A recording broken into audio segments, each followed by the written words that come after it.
Split Fiction, the new cooperative adventure from Hazelight Studios, has received huge critical acclaim since its release, and today, my girlfriend Ellie will have 5 hours to play it and make it as far as she can. Today's episode is a special one though, as it will feature our first time playing together. That's right, we've got ourselves a co-op episode, as we'll both experience this game for the first time. Let's jump in and see how we did.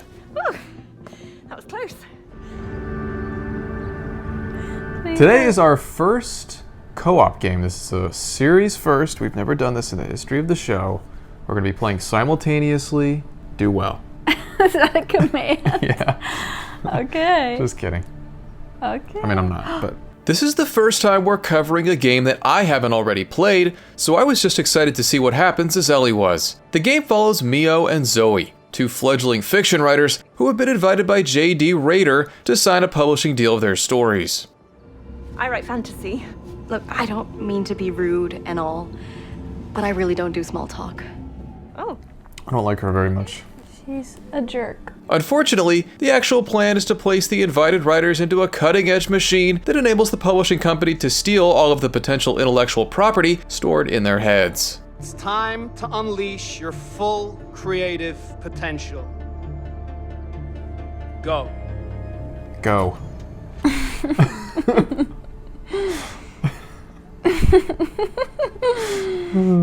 Before long, everybody is sucked into their little bubble, but Mio isn't on board. She gets into a tussle with JD, which pushes her into the bubble with Zoe.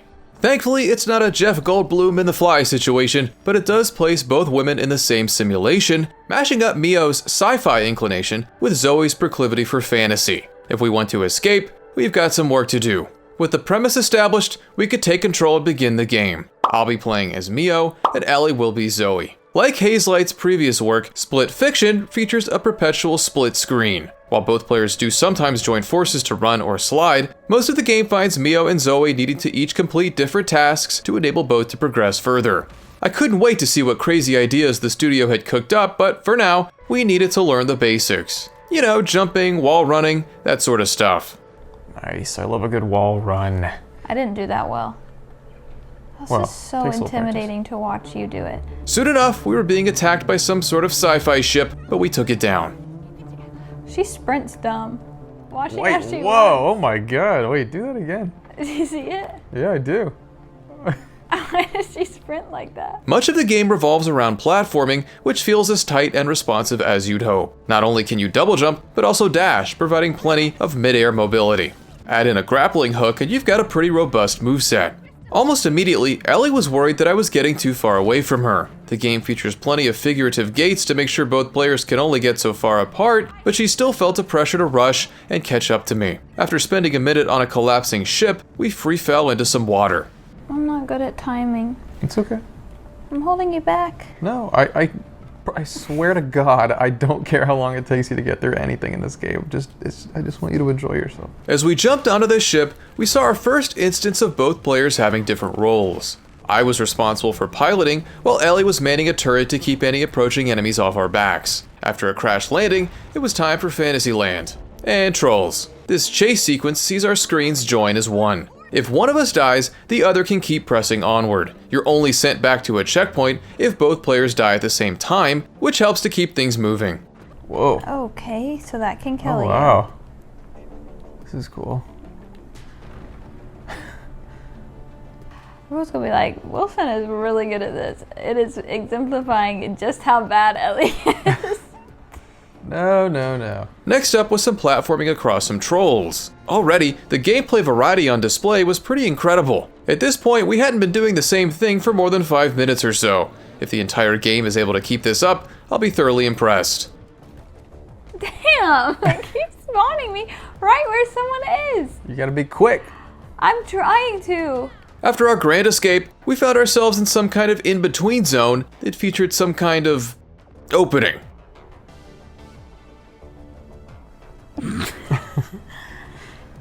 Get your mind out of the gutter. In this next level, we each got our own cool sci-fi ability. Ellie had a whip that she could use to grapple objects over to her, and I had a dagger that could shift my gravity onto other surfaces. Both are very cool. We were playing through the same level here, but our roles were so different that it felt like two completely distinct sections. You could replay the game as the other character and get an entirely different experience. Here we go. I hit L1 and not R1. Big mistake. I felt the need to be really honest. As we were playing, Ellie was learning the gameplay implications of co-op. She was quickly growing more accustomed to scanning the environment for something she needed to do in order to help me progress. I was pretty forthcoming with suggestions, but I also wanted to let her figure things out on her own. Stop. Hands above your heads. Ooh. Don't comply. That was really in character for both of us. Because she did it, and I did it immediately. It was time for our first taste of combat. I will say that attacking enemies with the dagger didn't feel as satisfying as other games more predicated on pugilism, but with as much variety as split fiction features, it's forgivable. We were next tasked with taking down this armored flying car. I had to fling debris into the air, which Ellie had to grab and throw at the car. Brace yourself, Zoe!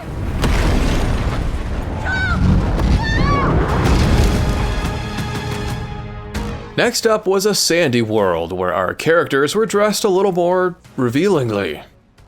Ooh. Oh, I like her arms. What does that mean? They look nice. What do you like about her arms? I just think her skin looks nice and she has little freckles on her arms and I have freckles on my arms. yeah, I like your arms too. Anyway, this area features a bunch of skeletal sharks that swim through the sand. Not something I typically associate with the fantasy genre, but the more variety the better. This section presented us with the most trouble we'd had so far. Why are you going in the sand? I'm not. I'm trying to jump. But You were she just in the doesn't- sand. She doesn't go far enough. What have we done to extend our jumps while I'm playing doing this the game? dash.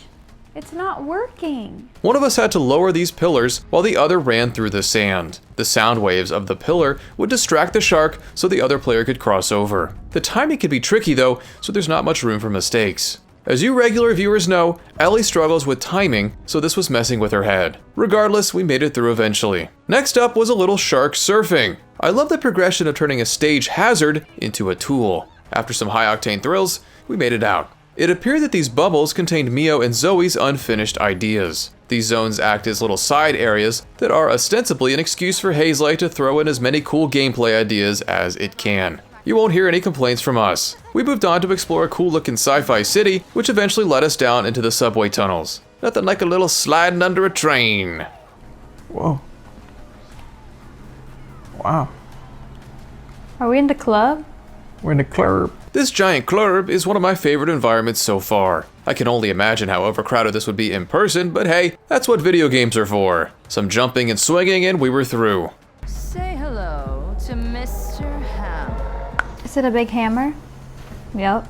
It was time for our first proper boss fight, Mr. Hammer. Just like other sections of the game, boss fights require each player to fulfill a different role to take them down. Here, I had to damage Mr. Hammer's hammer enough to enable Ellie to grapple it and throw it back at him. Boss fights are also moments of the game where both players dying at the same time results in being sent back to an earlier part of the fight. Thankfully, the checkpoints are so generous that you don't have to replay more than a few seconds. Mr. Hammer gave us a little bit of trouble, but eventually, we nailed him. We found another side bubble, and Oh, where are the pigs? You can fart? No, you got the fun one. Oh, no fair. Yours is cool. It's cool, but it's not a flying fart. Are you kidding me? Look at the pigs. That is so funny. That is funny. that's right, we were pigs. I've gotta say, this was easily the highlight of the game so far for both of us. We were free to run around and be the best little pigs we could be. What's cool about this section is that even though we were both exploring the same space, our different abilities meant that we were experiencing it differently. Ellie could turn into a spring, allowing her to reach high points. I was able to propel myself with a rainbow fart, enabling me to cross gaps. It's seldom that I do something in a video game that I haven't already done in a different video game, but farting out rainbows from a pig is a first. I think. Oh my god, is this guy dead? Oh, he's just... No, there's no way they would have a dead pig hanging around. You don't know that. I'm pretty confident they wouldn't just show us the corpse of a pig in this game. us jumping in tandem. Just as two beautiful pigs. They're just sliding on that. Oh.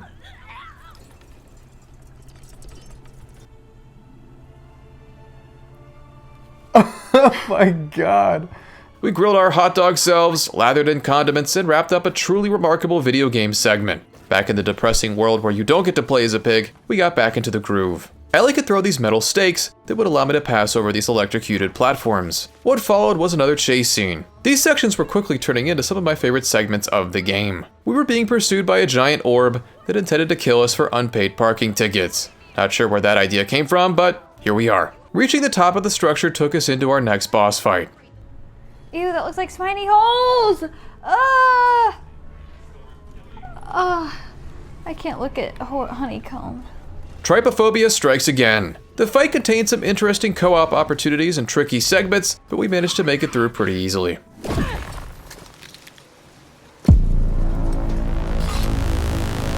It was time for another vehicle segment. This time, I was manning the gun, and Ellie was in charge of steering, which turned out to be not so good. Oh, I'm sorry. This is gonna be real. I cannot do this inverted. Why would that be the automatic option? I can't do it. I'm going the wrong way. The inverted controls were just not clicking with her. So we blew up. Again, and again, and again. But this time, we blew up again. And again, and again. But this time, finally, we blew up again. Eventually, oh, one more time. Okay, let's move on. Eventually, we crashed our way through some buildings where it looked like we may have killed a few people. The chase ended in a swimming pool, which provided us with a much-needed opportunity to take a relaxing swim. I feel like more games should have water slides. Can you swim through the hole in the donut? I don't think so, but maybe. Oh, you can, wow. Oh, how'd you get in there, bro? Oh, whoa. Dry once again, I was ready to be covered in a new kind of substance. Sorry, I shouldn't have done that to you. No, that was enjoyable. Ellie launched my porta potty self all the way to this other building, and once she got over, we slowly made our way through a revolving door and into an elevator that brought us to the top of the building. This next section took place in 2D, which wasn't the first time the game had switched perspectives. These changes further vary the gameplay and continue to keep things fresh. Things continue to switch around though, including our respective gravitational pulls. Whoa. This is cool. Yeah, it's super cool. Or are you a mechanic, perhaps? I'm not a mechanic. Dad is. Daddy issues. Daddy issues. Before we could get too deep, it was time for a conveniently placed motorcycle chase. This is one of the best sections of the game so far, as I'm responsible for shifting our gravity across different buildings while Ellie tosses objects at enemies. Get lost, suckers! Oh, I thought you said f***ers. Me too. I was like, this cannot be rated T for teen. Whoa. Whoa. Oh, I missed it. Oh, no, I didn't. Okay. That was cool. That was cool. Unfortunately for us, our bike was set to self-destruct, leading to perhaps the most unique moment of the game so far. Ellie had to actually operate a phone to try and disable the bomb while I kept us moving forward.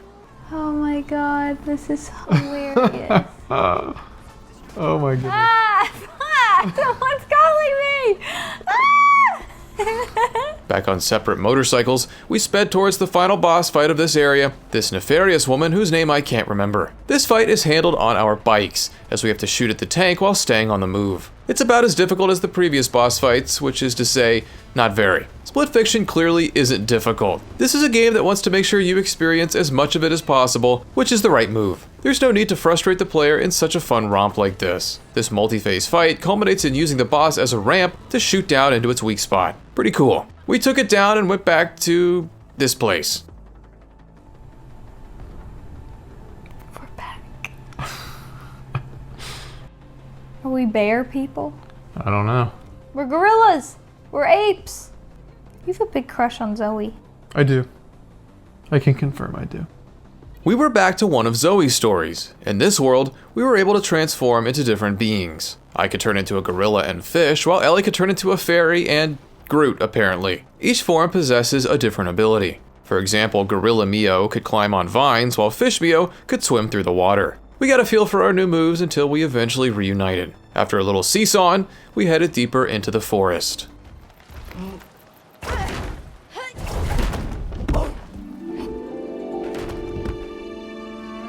This section slowed things down a bit and felt more puzzle-centric than most of what we've played so far. We each had to use our different abilities to clear a path for the other person.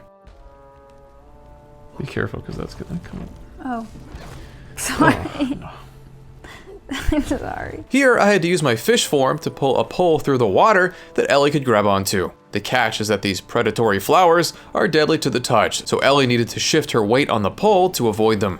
Maneuvering on the pole while also controlling the camera was confusing her. Controlling 2 analog sticks at the same time is one of the seminal hurdles for people trying to learn how to play video games. By this point, Ellie more than had that down. She could do that even before we started making this series, but it's interesting to see how particular scenarios mess with her brain and make something familiar feel foreign. I've got to say, this section was probably my least favorite of the game so far, and really the only section where I was ready for it to be done so we could move on. It was a bit slow and repetitive for my tastes, but this is just a nitpick. Thankfully, we found another side story, this one placing us in what appeared to be a situation inspired by James Bond. We flew these We flew these wingsuits in chase of something bad, I'm sure. We transitioned into the water, where we jet skied straight into a platforming section on a train until we jumped straight into, whoa, a side-scrolling shooter. At this point, it seems like pretty much anything is possible. We brought down the bad guys and warped back into the main game.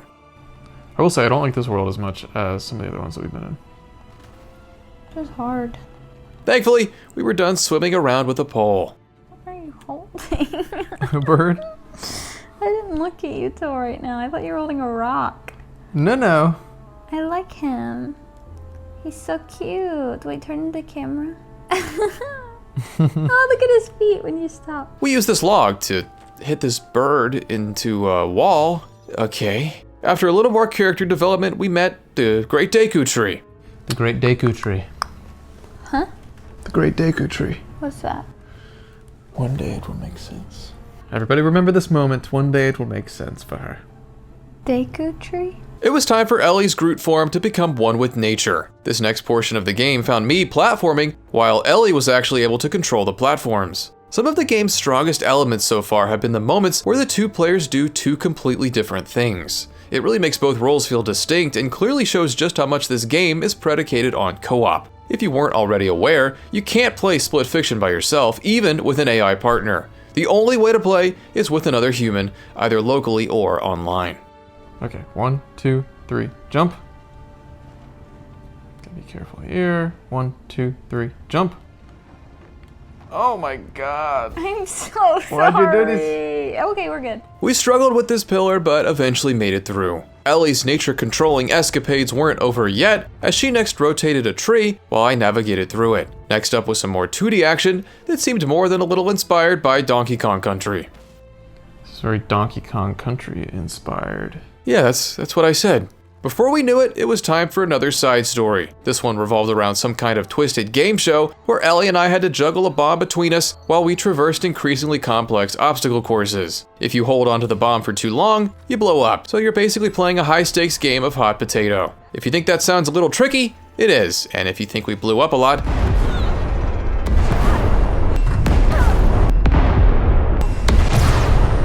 we did. Yeah, this one was a little rough, but we got through it eventually. Blood sells a lot of tickets. As we began our final leg, it was time for the viewer question of the week. Dominique333 asks, out of all the games she's tried out, what would be her top 3 or top 5? Love the series. It would be cool if you guys did a co-op game like It Takes Two or something along that line. Well, Dominique, here you You're go. in luck. I think Hollow Knight would be my top favorite, just because I've gotten to play it the longest. So I feel like I can progress a lot in it. Celeste I really liked because I wanted to keep going. I was like addicted to keeping going. Experience-wise, probably Hollow Knight. I thought Celeste was fun, and honestly, Split Fiction.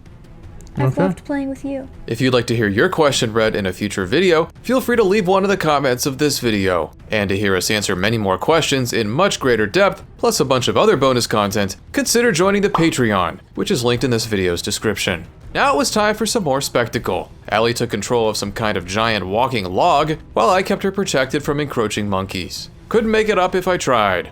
This is crazy. This is crazy. What a start to the night. Oh. Did you also think I was maybe big enough to just bulldoze that? Mm-hmm. Yeah, we're gone. Oh no. I thought we were goners, Never so give I up. didn't charge. Never give up. I was in the wall, in all fairness. Like, it killed me before when I didn't even think I'd hit the wall. Never give up. We made it through and into the ice. We worked through some protagonist acrimony and began heading toward the Monkey King. She must have felt stupid making those monkey sounds. The pace of this entire fantasy level was much slower than most of what we'd encountered up until this point. Solving the puzzles together is fun, but I just don't enjoy puzzle platforming in very long sittings. That being said, Split Fiction was executing it well, and these segments were surrounded by so much variety that they weren't really bothering me. Next up was this totem puzzle, and oh boy, low moment of the night. Ellie needed to use her vines to freeze the totem pole in place when the corresponding color was in the right spot, and you know what, never mind. I'm deeply confused. I don't know what I'm doing. Will you, this one, when I knock it down, immediately will be ready for you to use your vines because we need the blue one on that one and it's immediately going to be blue. When I knock it down, it can only go so far down. But what about the other two? You need to use your vines on each column when the respective color. 15 minutes later. There you go. Okay, let's just talk to the Monkey King. Thankfully, he was super chill and just wanted us to dance. I guess this was kind of a boss fight. If it was the friendliest one I've ever encountered. The gameplay mostly boiled down to Simon Says, which wasn't the game's most enthralling idea, but the vibes were so good that it didn't really matter. Look at that DJ monkey.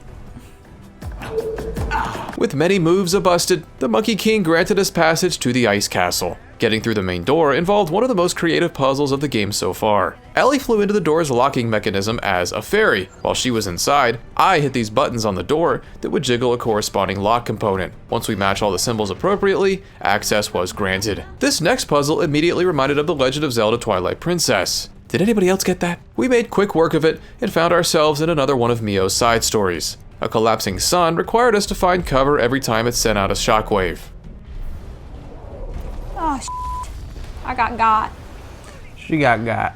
The side stories were becoming increasingly challenging, and honestly, were probably more difficult than the main game at this point. Despite that, we eventually managed to turn the sun into a black hole, and okay, I think it's time to go. Alright, give us some closing Jesus Christ. Alright, give us some closing Split Fiction thoughts. I loved it. I had a very good time. What would you rate it out of 5 stars? I'd probably give it 4 out of 5 so far. The co-opness of it all in the world's really cool. Yeah, I think it's an awesome game. I'm really enjoying it. I would totally keep going. What do you give it out of 5? So far I'd probably give it a 4 out of 5 as well. Split Fiction is, in short, a blast. The first 5 hours have had few lulls and copious creativity. If we don't end up playing the rest of it for the channel, we'll definitely continue in our own time. If you're looking for your next great co-op romp, this is the one. While we turn back into pigs, why not check out another episode of the show? And as always, I want to issue a massive thank you to our patrons and channel members who help keep this channel running. Your generosity means more than you know. Thank you so much for watching, and we'll see you next week.